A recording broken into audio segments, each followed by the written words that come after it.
Are you sure you want to go live? We're live. There we are. Okay, welcome. Welcome everyone, whoever's watching live. We are about 2 minutes behind, so thank you for understanding. And we have the amazing Dr. David Wiss here today. How are you doing, David? Life is good in Los Angeles. Thank you so much for having me on. I'm looking forward to chatting with you today. Nice. So while you introduce yourself, I'm just going to go ahead and post on the group to make sure people can find the live stream in case they wanted to watch it. So why don't you tell us what it is that you do and how you got to where you are? Sure. Yes. I am a registered dietitian. I'm also a mental health scientist. So I have a very interesting and unique fascination with the intersection of nutrition and mental health. And I have been screaming some of this stuff from the rooftop for many, many years. And I think early on when I built Nutrition and Recovery, my private practice to bridge the gap between physical health and mental health and bring nutrition education to addiction treatment centers, I think a lot of people looked at me like I had lost my mind. I think a lot of people were like, what are you talking about? And there wasn't a lot of studies at the time, but I was certainly onto something and really excited about it. And I spent a lot of years kind of honing that craft and eventually did a PhD in public health and did some research on adverse childhood experiences and trauma and addiction, like eating disorders. And yeah, it's exciting because a lot of the stuff that I was talking about many years ago, we now have some data for. Mm-hmm. And I think we'll talk about some of that today. So yeah, I try to stay on the cutting edge of the latest research and bring that into my clinical practice and try to write some papers. I recently submitted several papers, some of which were data from my private practice. So it's pretty exciting to be able to try to do all the things. And it's fascinating to see how you've been piecing all these pieces together and you're doing it in practice. And I think a lot of the individuals who are viewing this today or viewing the replay are also either trying to get into private practice or they have been in private practice. So it's useful to have someone who's been really savvy with the literature, has been doing the private practice, and has that experience of bridging it together to have this discussion when it comes to topics like the one we're discussing today. Yeah, I do recommend that dietitians, use screening tools at intake and start using validated instruments to learn more about what some of these scores mean, what it means clinically, validating them through, interviews with the clients and patients, and just learning what research is trying to inform us clinically. And then hopefully collecting some of that data, maybe getting an IRB to approve it and thinking about how you can share that with the world. That's amazing. And to be honest, I don't know how you do it. The fact that you have a private practice and you're doing all of this, and yet you still find a way to be able to bring some of that research that you're so good at because you have this like innate ability to want to learn what's going on and bring it into your private practice in such a way that you can actually get that IRB approval and you can do the research. And I think many people, even though they might want to, they don't even know where to start. Yeah, it's a tough world. It feels cutthroat sometimes. There's a lot of rejection in that world. And sometimes it feels really disheartening to put a lot of effort into something with a targeted audience in a journal and then, get rejected for publication. Like it hurts, and you got to learn how to endure that and like keep on keeping on, make changes, submit it to somewhere else. Yeah, and you're persevering. So I'm going to go ahead and just share how we both know each other. So back in 2016, I think it was, I was looking at a job at a substance use rehab, and I had the background. I was a dietitian. I had the background in nutrition and mental health to a certain extent because my PhD was in, what some might call the fancy psychoneuroimmunology, other terms for it, but basically how nutrition, inflammation, mental health all like intertwine and, what's going on in those relationships. And I found this job in a substance use rehab. And I thought, okay, I'm not sure I'm cut for it, but I have some of the background. What do I need to feel equipped to apply to this job? And then I looked at the Behavioral Health Nutrition DPG group from the academy, and everybody pointed me to David. And since then, we've been in pretty close communication. He's been a mentor to me, and really he's been a thought leader when it comes to substance use rehab and nutrition. So I wanted to dive into today's topic because I know this is a topic that many are interested in, because this is something that you've noticed has been going on, and you've seen it in practice, you've seen the research, what it says, and you have some thoughts about this. And I think we're all eager to see what those thoughts might be. Let's dive into the topic for today. Okay, I think we're going to be talking about ultra-processed foods. Yes? Yes. Let's do it. It's definitely making headlines. So there are popular press articles discussing ultra-processed food, and that's because there are research studies. So the sort of landscape, right, goes that in order for journalists to talk about it, there should be some research, right? Mm-hmm. And in order for there to be research, there should be some measurement. There should be some defined ways of classifying and categorizing these things. And I do want to start off by saying that ultra-processed foods as a concept is not brand new. There were practitioners talking about this in the 70s, 80s, when a lot of these foods started to flood the marketplace, right? So it's not like a brand new conversation, but it's had a resurgence in the last few years because of a lot of the interest in nutritional science and behavioral sciences. The original conceptualization of what we now know as the NOVA classification. So NOVA is a classification developed by a team of researchers in Brazil, from Sao Paulo. Dr. Carlos Monteiro took the lead and separated food into 4 different categories. And this is known as the NOVA classification. This goes back all the way as far as 2009. So this isn't something that just hit the scene. And I just want to highlight how long it takes for ideas to turn into popular press, right? So if you think about it, right, these investigators sort of built this system, started doing some studies, and then there were studies all over the world. People converged. They probably made some adjustments and improvements to the models.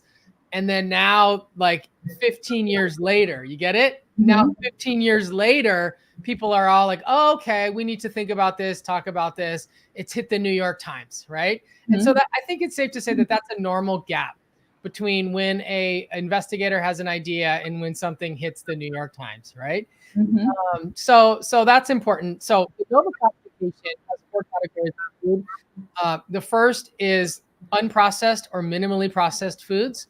Most foods are not unprocessed, so I think it's safe to say that most foods would be considered minimally processed. If you were to pick something off of the vine and eat it, you could call it unprocessed food, but mostly food is minimally processed, which means it's been picked, washed, stored, right? There's some level of processing that is usually necessary to take food from farm to table. It's also important to acknowledge that not all forms of processing are bad. Some of them are really, really good and very helpful to human health. NOVA 2, classification 2, is processed culinary ingredients. So these are things like added sugars, salts, fats, oils, flavors, etc. These are all the things that make food more delicious, more palatable, right? And so a NOVA 3 food is considered a processed food. And I think this is the major part that comes out of this science, is the differentiation between processed foods and ultra processed foods. A lot of times people use the term processed food to describe something negative about food, but processed food is a combination of NOVA 1, which is an unprocessed or minimally processed food, and some processed culinary ingredients to make a processed food. Okay, so to walk you through the example, a corn on the cob would be a minimally processed food. Once you turn it into canned corn, right, it's been washed, cut, probably soaked in a solution, right, and canned. Okay, that's a processed food. That is a processed version of corn. The ultra processed version would be the corn chip or the Dorito, right? So classification 4 ultra processed foods are foods that you can generally not make at home. They are usually a series of category 2 foods that are made by industrial practices, and they usually don't contain any intact category 1 foods. So that's the best way to remember it. If you can't really figure out what food group is there, if it's not obvious what food group is there and you can't make it at home, it is an ultra processed food. So I want to just add one important part of this conversation that I think is missed, and especially for dietitians, okay? When we talk about ultra processed foods, most people think about cookies, cakes, snacks, convenience snacks, sodas, that sort of thing, that are highly palatable, calorically dense, and stimulate hedonic eating, right? But I think what's also important to acknowledge is that a lot of these diet foods on the marketplace that might be concerning. So thinking about a low calorie protein bar, a fat-free sugar-free salad dressing, a sugar-free Jello, right? A lot of a low carb piece of bread, right? A lot of these foods are also considered ultra processed foods. So when we transition today to talking about ultra processed foods and mental health and eating disorders, that's also really important part of this conversation. So just to give it some context, I do eating disorder treatment, and I have clients of all walks of life. Most of them are logging their food on the Wise Mind Nutrition app. And sometimes I do experientials, and I do grocery shopping occasionally with clients when it's the right fit. And we did a grocery excursion last week at a community-owned grocery store. It's called the Co-op here in West Los Angeles. And it was just an easy thing because they just had real food. You know what I mean? And it was like, it wasn't a lot of debate. This week, the client asked if we could go to Ralph's, which is more of a, multinational. I don't know how widespread it is. It's pretty big in Los Angeles, but it's a corporate grocery store. Okay. Yeah. I don't know how spread out it is across the world. Do they have Ralph's where you are? Not where I am, but I think I've seen it in the South. Okay. Yeah. It feels like it's got a lot of locations here in Los Angeles. So it's a go-to. And anyways, they had just a plethora of low-calorie diet foods, and it made it very, very difficult to have our experiential session because those foods were very much drawing this client in. You get what I'm saying? Yeah. Yeah. So ultra-processed foods isn't just what some people call, junk food, highly palatable food. It's also diet foods. Okay. And so I want to make one other point, and I'd love to hear any thoughts that you have, Joyce. One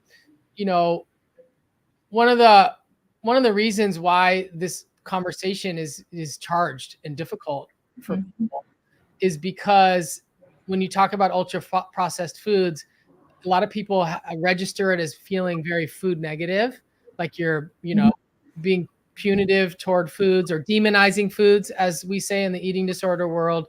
And I think that if it's in the context of, BMI or type 2 diabetes or blood pressure, right? When people are messaging around medical outcomes, and thinking about, changing nutrition, and there's like a finger pointed at ultra processed foods, I think that can feel like diet culture to a lot of people, right? It's like, oh, you're teaching people how to, eat better, and then you're demonizing the foods that they shouldn't eat, when we all know they could probably eat them in moderation.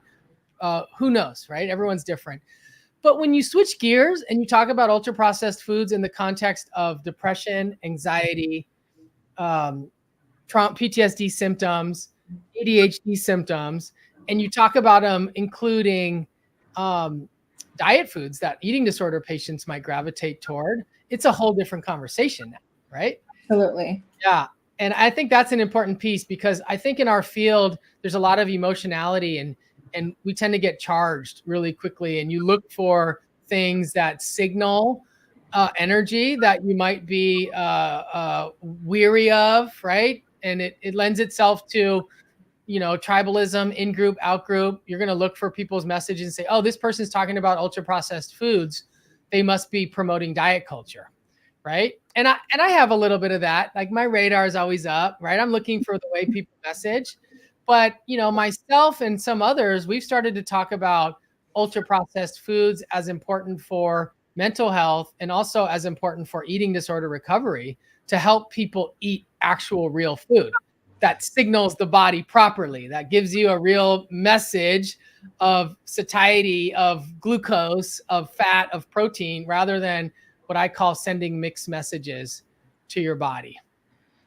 Absolutely. And I think as people are learning how to eat and what feels good and what benefits they reap from the foods that they're eating, and they start to actually see it take effect in their body, they're going to see food differently, because it's going to be about what can they add in that's going to help them get to where they want to be health wise. And there's always going to be a time and place for foods, I believe, that might not be as unprocessed, because there's time limitations, there's life that's happening, right?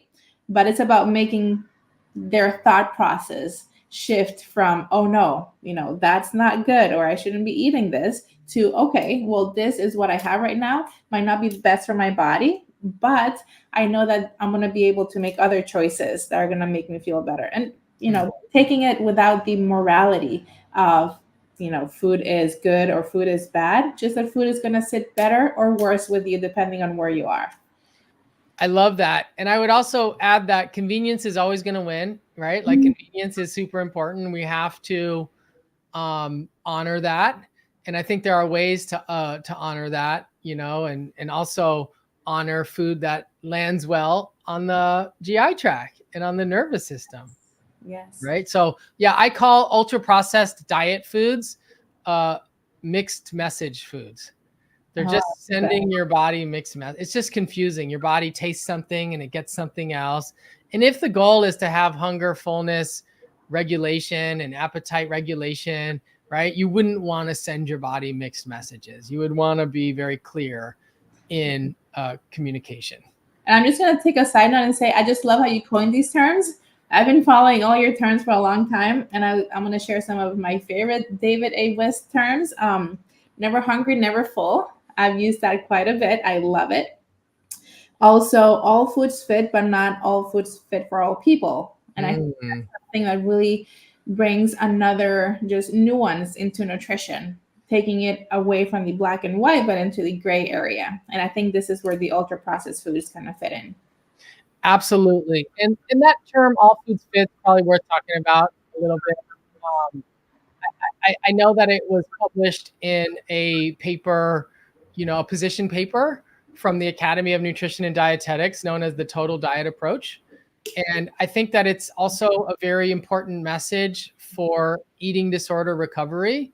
But I think, as you mentioned, when you make blanket statements and that are supposed to apply to all people, it makes people feel uncomfortable, right? Yeah. Like, oh, what are you saying? And it's super obvious. Like if someone has a religious belief system or a food allergy, right? Or they have certain challenges, sensitivities, etc., that a food wouldn't fit. But as a philosophy, that message has been, I think, charged by dietitians, and dietitians are the main nutrition practitioner to work with eating disorder patients. So we see the effects of diet culture and restriction more than most people do, right?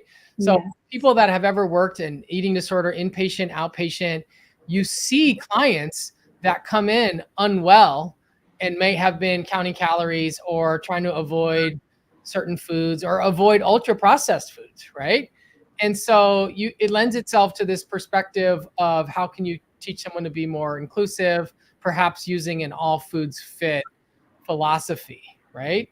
But again, there's just a lot of question marks there. A lot of people do criticize our field for being sort of in cahoots with food industry interests.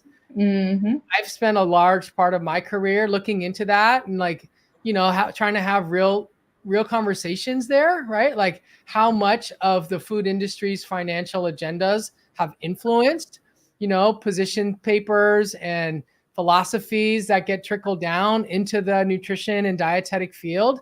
And I think it's something that makes people really uncomfortable, that people don't want to really talk about, right? But I've been the guy like, let's talk about it. How do we improve the situation? How do we improve the way that we as dietitians interface with the rest of the community, the rest of the healthcare system, right? Like, we need to have a strong, united front, I believe. And that's why I want to acknowledge you for the work you're doing. You know, there's people that have just a heart for pulling dietitians together and uplifting the nutrition profession. And it's very obvious to me that you have a passion for trying to make the dietitian credential rise up, you know? And I really want to honor you and celebrate you for that. Oh, thanks. Means a lot. And I think that we as a profession could use more love amongst each other, for sure. Yeah. And I think a lot of the contention comes from some of the stuff we're talking about today, right? And even this term orthorexia nervosa, right? Yeah. Which is like, you know, I'm an eating disorder professional. And so I get to see people that have extreme rigidity around food and a lot of fears. And it's very obvious that orthorexia is a problem, significant problem. But then we're also seeing dietitians weaponizing that word and, you know, like attacking anyone who's, you know, promoting health or saying something like ultra processed foods can be problematic. Like, if you're talking about ultra processed foods being like important for mental health recovery, is that orthorexic, you know? And that maybe that's a question for the audience. Like, and of course the answer is like, it depends, you know? It depends on who's saying it and the energy that they bring forth and how they say it in the context. But I do think that, you know, the need for nuance with terms like ultra processed foods, orthorexia nervosa, it's all super, super important, because there's a lot of different conceptual models that we can use in our space. So for example, in the eating disorder community, there's a strong assumption that all loss of control eating comes from dieting, comes from dietary restraint and restriction. Yes. And there's other models out there in the world that say, you know, it's not actually true. There's a lot of people that binge eat that don't diet, you know, and you start to ask like, well, what are the drivers there, right? Is it the food environment? Is it the ultra processed foods, right? There was one study recently that showed among people with eating disorder, it was a large study in over 100 people, that 100% of the foods eaten in binges were ultra processed foods, right? And we all know people that binge on almonds or rice cakes, that sort of thing. It does occur, but these are the kind of things to think about, right? Is it just orthorexia and dieting that drives binging, or is it possible that these ultra processed foods mixed with underlying stress, trauma, and adversity is also driving loss of control eating, or what some people like to call addiction-like eating, right? And I think most people would agree. But it's a head puzzler. People are fighting over this stuff, you know, in our fields. I will say this though, that one of the reasons why that model is so prevalent, that all binging comes from dieting, I think at least from the dietitian standpoint, is that it does seem like we can't do anything about the food environment, but we can do something about people's dieting. So it's like there's more of a leverage or a target for intervention. It's kind of like, yeah, like, you know, these ultra processed foods aren't going anywhere. So we might as well teach people how to include them in moderation, et cetera. But I don't know. My PhD is in public health. So I'm starting to think and scratch my head. Like, can we improve the food environment? You know? And I'm like, yeah, there's actually countries. By the way, the US is the leader in ultra processed foods. About 60% of foods consumed in the US is ultra processed, and that contributes to 90% of the added sugars. The UK is following, and then some of the other, developed countries, you know, are leading the charge. And, you know, other countries are starting to reject the import of ultra processed foods from the US. I mean, I've seen like little pilots or different experimentation with this and starting to see some benefits, you know? And I think that's important because when we think about ultra processed foods, it's not just the food itself, but it's also the environmental hazard. Okay. A lot of the harms associated with ultra processed food isn't just from the added, sugar, salts, flavors, sweeteners, emulsifiers, stabilizers, artificial sweeteners, colors. It's also from the packaging, the plastics, the bisphenols and the phthalates and all those things that are part of the packaging that can be harmful toward mental health outcomes. So when we think about the harms associated with ultra processed food, we have to think about a few things. What's added to the food? Yeah. What's added to the packaging, right? Maybe how certain things might be formed during the packaging. We call these neoformed compounds. So like in high heat, for example, when things get jarred, there's like furans that can be formed. You could see, advanced glycation end products, acrylamide, right? You got a whole trans fatty acids. We know there's a lot of things that can be harmful to endocrine health that can cross the blood-brain barrier, little nanoparticles, plastics, etc. So we have to think about what's added nutritionally, what's added from a packaging standpoint. And then this is where it goes back to putting on the eating disorder lens that I have. We also have to think about what's being lost in the food, right? So when things are ultra processed, we have losses. We have losses in fiber. We have losses in polyphenols. We have losses in nutrients that are super beneficial for the microbes that live inside of us that can lend themselves to leaky gut, inflammation, right? And those are some of the known mechanisms that contribute to some of these depression and anxiety related outcomes. The overwhelming weight of the evidence suggests that the effect of ultra processed foods is very strong for depression and depressive symptoms. It's less convincing for anxiety. But we have 7 randomized controlled trials to date that show nutrition interventions that are focused on minimally processed foods, basically, right? Mediterranean style, like swapping ultra processed foods for minimally processed foods do improve depressive symptoms. And it's super exciting because we have data to show that, making these changes that we as dietitians have been trying to make forever can move the needle on depression and mental health related outcomes. And that really substantiates our role in other settings, So the question that I pose, and hopefully there's some eating disorder dietitians here with us, what if someone has kind of a restrictive eating disorder, but they also have depression that's not getting better from, a medication? The SSRI is not working. You know what I'm saying? Yeah. Most of us that work in the eating disorder space put the eating disorder above everything because certain eating disorders can be life-threatening. You know what I mean? It's like that supersedes all other concerns. But if someone has developed some stability and they have an eating disorder, would it be disordered or restrictive if they said, I want to experiment with more Mediterranean style eating? And they said, I want to think about the kind of oils that I eat. I want to aim to eat more beans and avocados. Would that be a mental health outcome that's moving in the right direction? Or would that be dieting, eating disorder? You see what I'm saying? Absolutely. I mean, again, I'm not an eating disorder dietitian, but I have seen a lot of eating disorder clients. And where my brain goes into is the flexibility aspect of it, right? Like, to what extent is adding these foods and coming from a place of wanting to improve and feel better and having some flexibility around it? Because I think that rigid thinking is what really determines like the degree of distress that eating might be causing someone. That's right. And so a big part of what I try to do is also assess someone's cognitive rigidity versus cognitive fluidity to help understand, how to message to people. But yeah, it could be, one's guiding principles of health could be a haven of disorder for the next person. You know what I'm saying?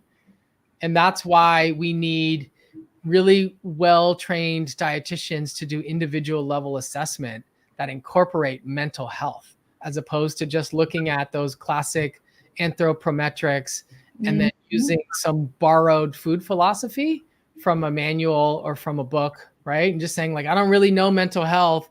I'm going to take this philosophy and then just implement it on the person. And I think a lot of people are frustrated, especially if they went to a dietitian and they were having problems with ultra processed food. Maybe they would have one dietitian tell them, cut it out, and it would feel really diety. And then they went to an eating disorder dietitian or a non-diet dietitian who told them that they should just eat those foods and not worry about it. And people are confused, you know what I mean?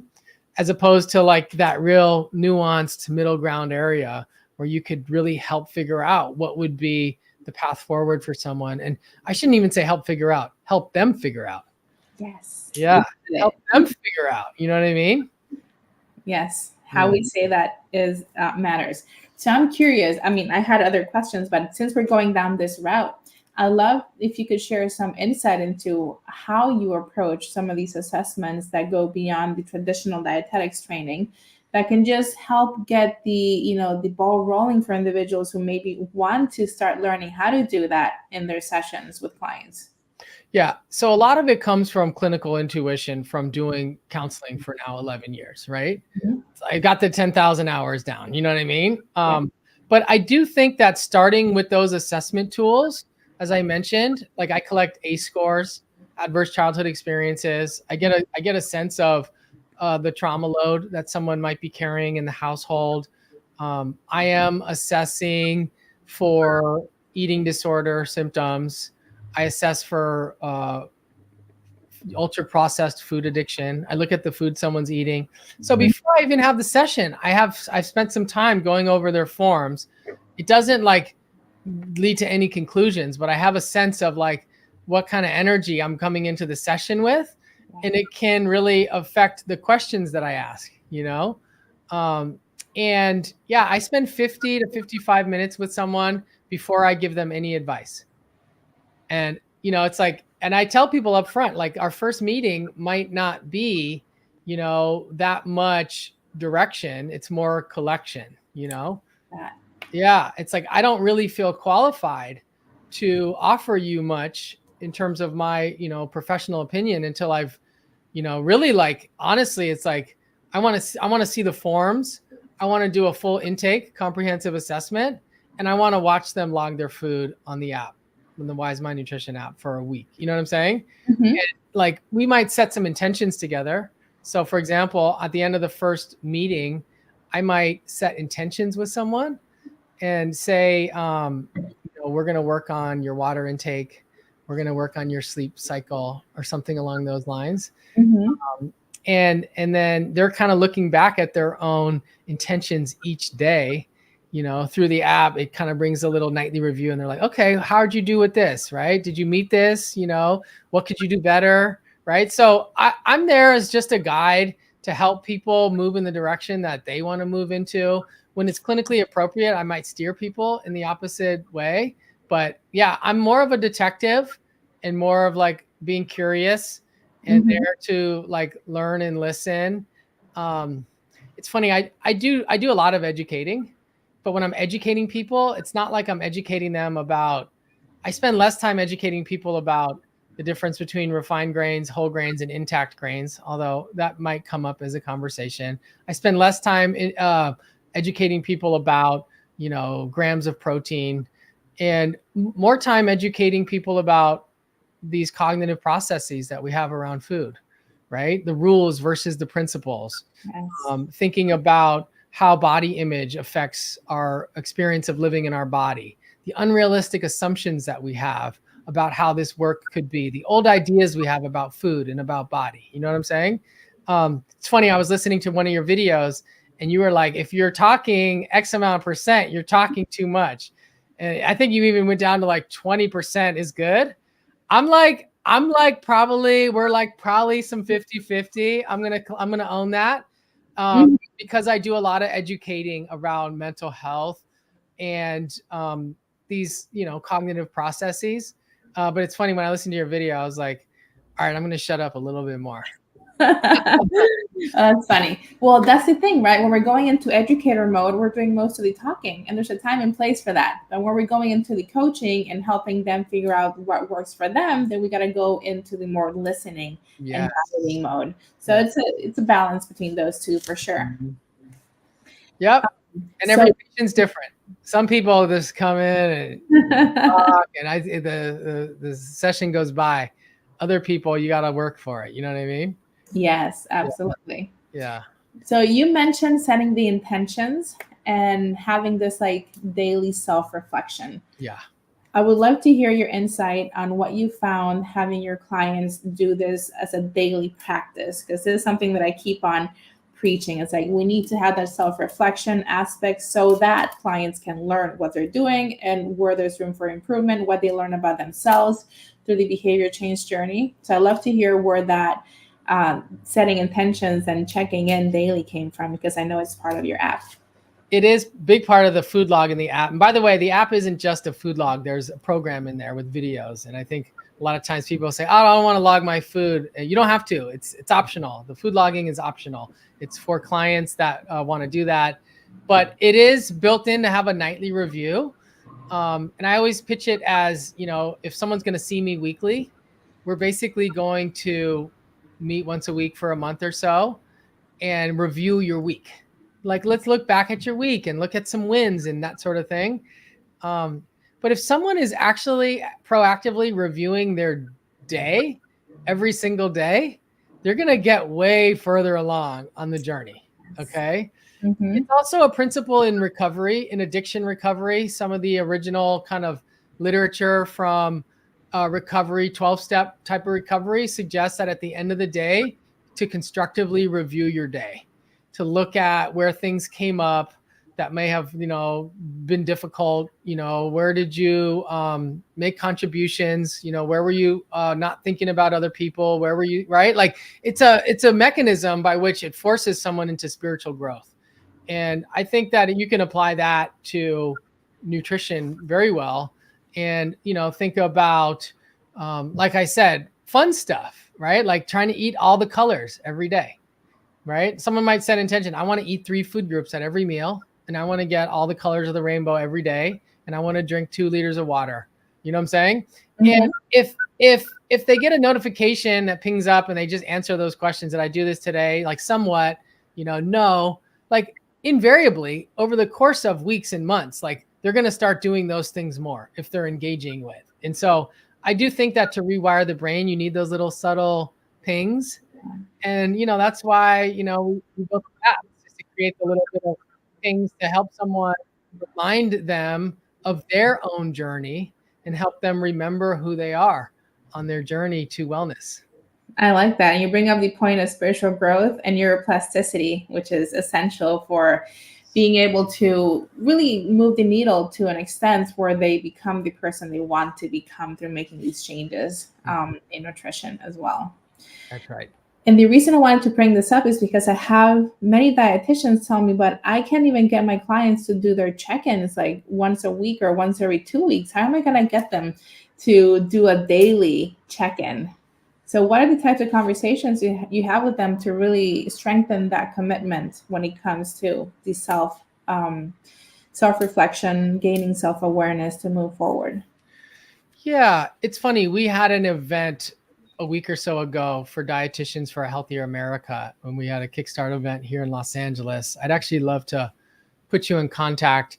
And we had a panel about private practice and, cash-based versus insurance and stuff like that. And like when I was speaking on behalf of private pay, private practice. And, it really dawned on me how fortunate I am to be in that position where I do get people paying out of pocket, and I tend to get a client that is actively seeking change. It doesn't mean, especially when you're talking about mental health and behavioral health, it doesn't mean that it's easy, right? Like people could pay all the money in the world and have all the willingness, but still have barriers.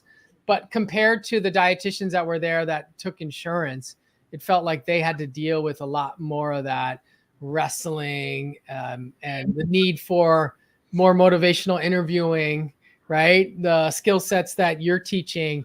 as well. So, I find that I'm very fortunate to get people that are, ready for change. And I never assumed that meeting with me once a week is enough, which is why I was like, we need more. We need like a daily video. We need a notification. You know what I mean? We need like just daily activity. So when someone goes through my program, it's like, you're going to watch a 5 or 10-minute video per day. Okay. In addition, that does increase that commitment to like, okay, I'm in. I'm not just like a little bit in, I'm like really in.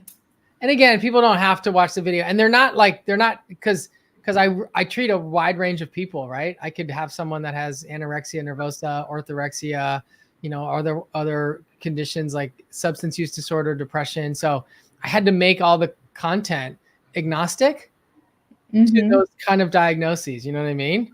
So introducing topics of like, when to eat, what to eat, how to think about food, right? So that it's not like super targeted. And so, yeah, I find that when people are having a difficult time, like following through, sometimes it just takes a while for the brain to like kick into gear, for example, like I have mild eczema and I do a food sensitivity test like once a year to see if there's any foods that are causing symptoms for me. And like when I get those results, it's like, it might take me a few weeks before like the actual changes start happening. And that's just how the brain is. And I always acknowledge that for people that, behavior change is difficult. Otherwise we wouldn't be here, know? Yeah. And there's that lag time, right? They're putting in time and effort and they might not see the results until the body catches up. That's right.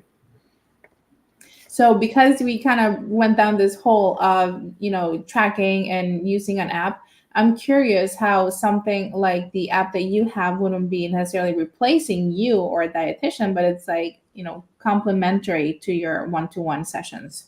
So how do you use like an app like yours in session? I'm curious. Yeah, it's definitely complementary. I mean, I've kind of reached a point in my practice where I'm really only working with people that are kind of going through the modules and logging their food so that I have some data so that it makes my job easier.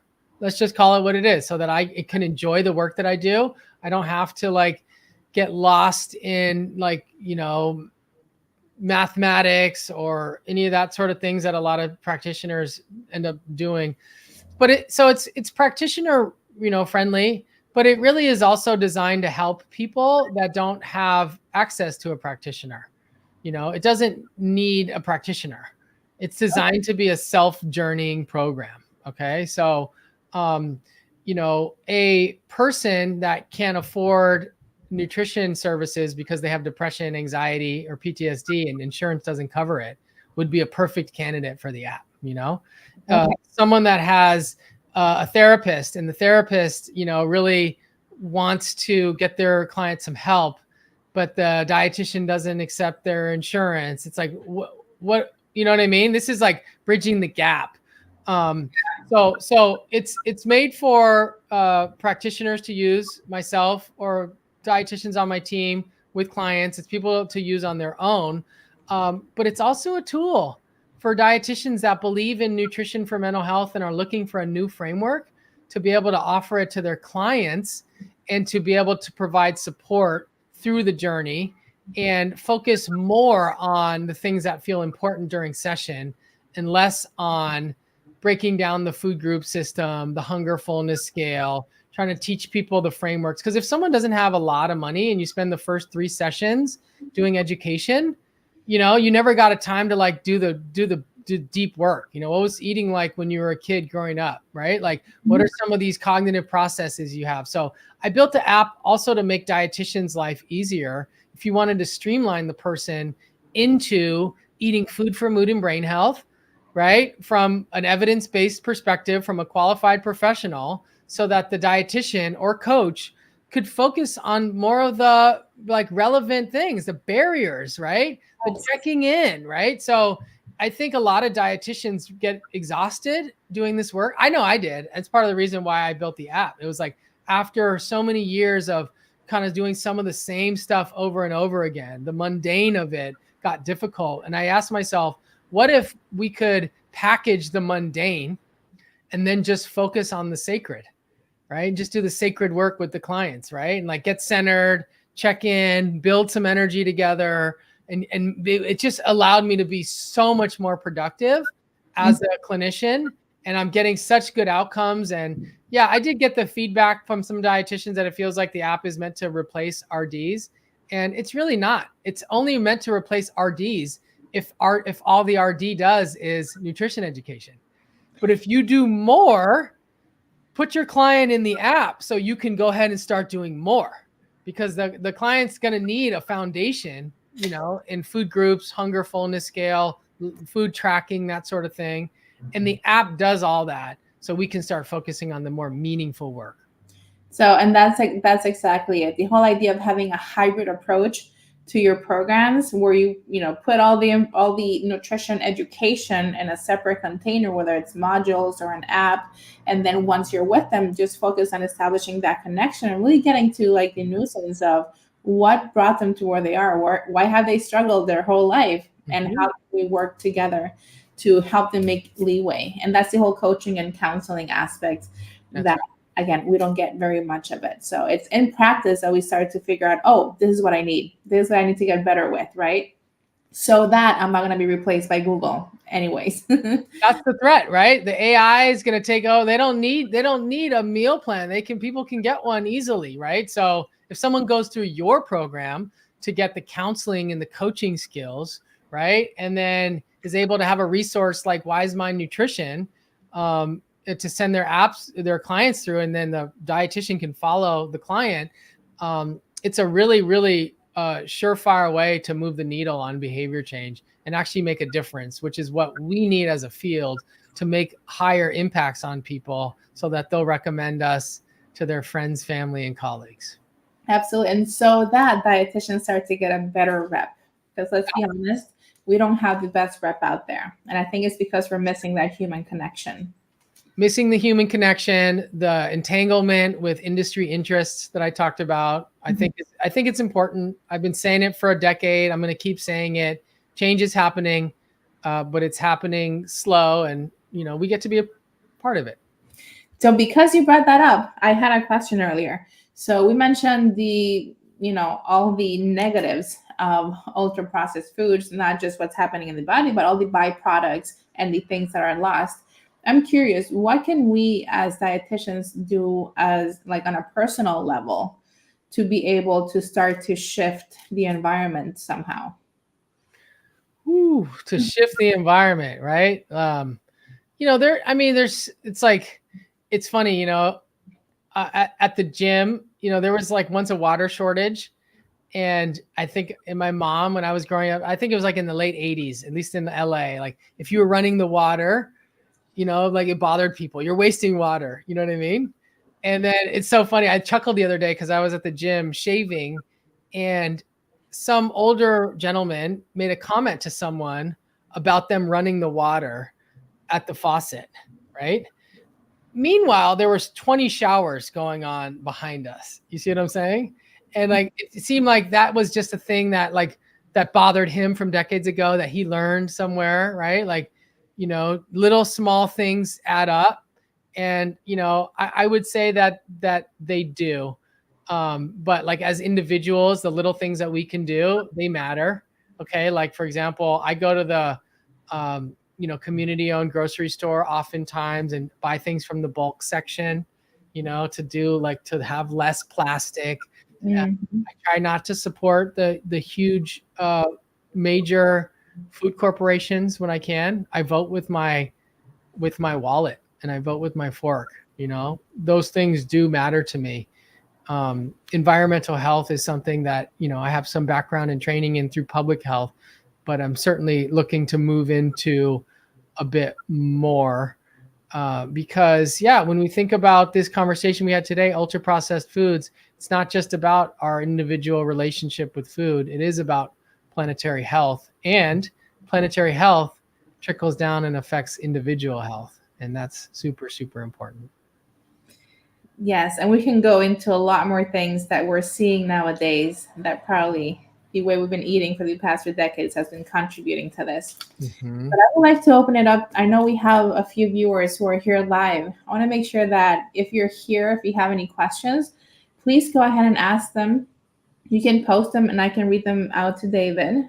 So if you're here and you're watching live, if you have any questions, please post them and I'm going to make sure that we get to them. So we have another like 5-10 minutes. I'm going to give them a second, see if anyone has any questions. You got a cool thing going on with your Facebook community. Thanks.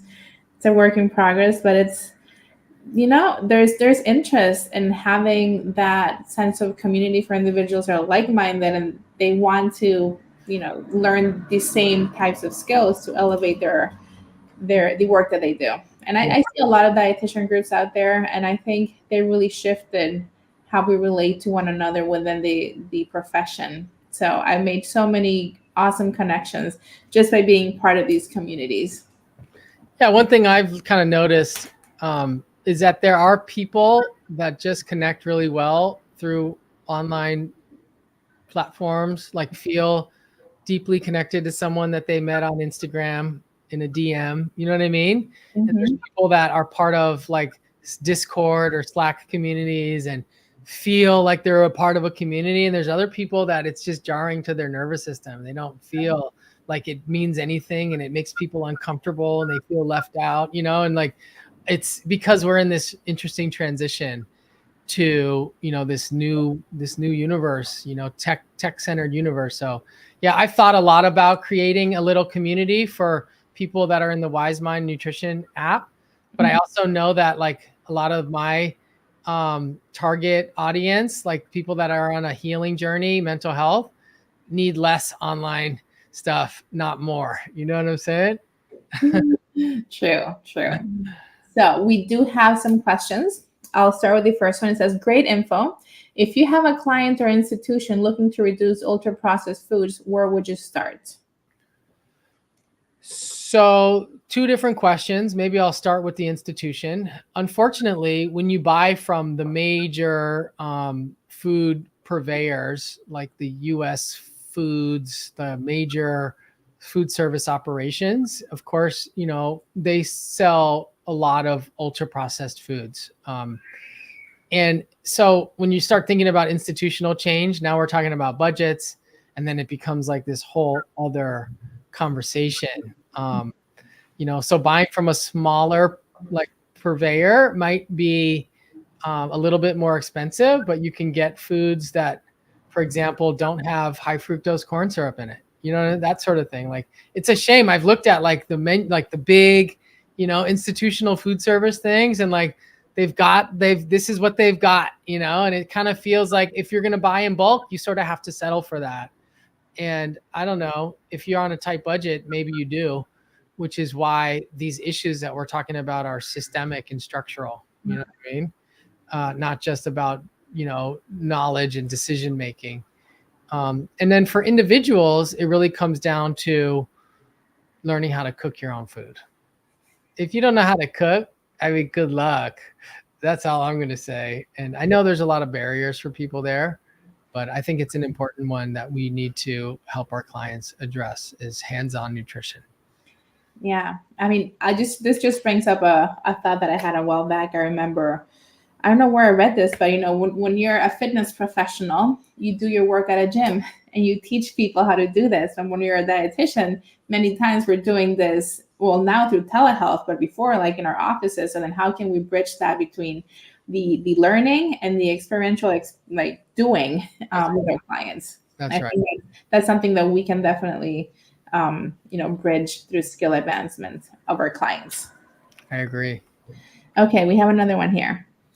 When you assess, do you assess positive childhood experiences and adult levels of resilience? If so, how do you use that information in practice? Thanks. I actually do collect information on resilience. And that's also part of the Wise Mind Nutrition app, the brief resilience scale. A big finding from my PhD dissertation was the need for more context in ACE research. So, positive childhood experiences to buffer or offset. Super, super important. The only reason I don't collect that information is because of like survey fatigue. And I'm just using like the shortest versions of a few validated instruments. But, those are the kind of things that I might put my hat on, because I don't assume that just because someone has a lot of ACEs that they are deeply wounded. And I don't assume that if someone has no ACEs that they don't have trauma, because there's a lot of other forms of adversity that occur in school, in the community, that aren't measured by the traditional ACE measure. So context is super important for ACEs. Thank you for bringing that up. Absolutely. I had a thought and it went away. So we do have another comment. We're blessed in Pennsylvania, can buy food from farms and farmers markets. That's amazing. Thank you for sharing. Awesome.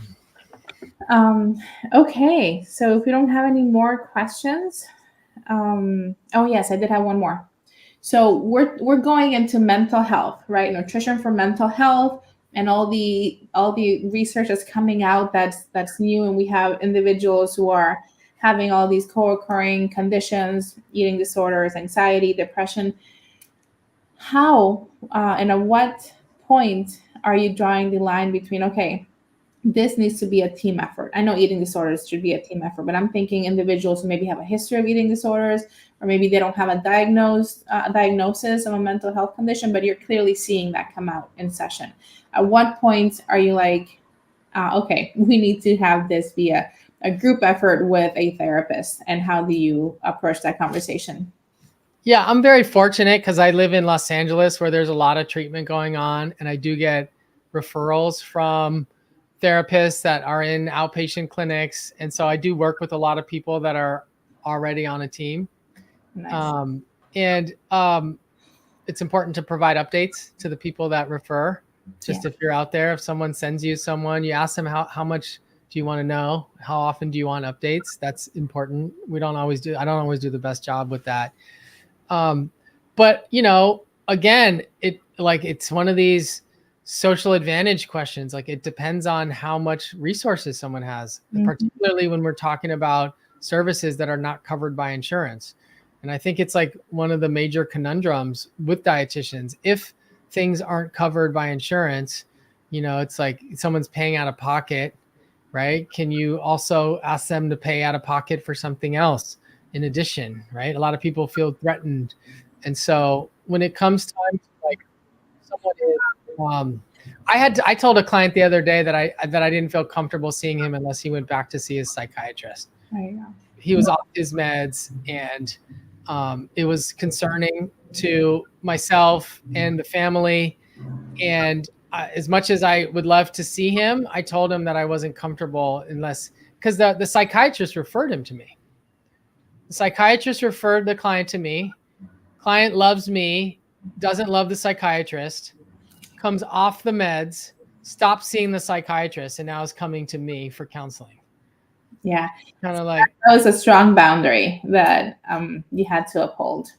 Yeah. And like, it's like, even though I don't like fully know or agree with all the medication stuff that's out there in the world, like, I held the boundary, and I felt proud of myself for that. Good. Yeah. We have one more before we end today. How can dietitians build their understanding or skills in the area of mental health? Great question. I personally learned a lot from just like deep dives in the scientific literature. I mean, I learned the most from being in the industry, being in addiction treatment, eating disorder treatment.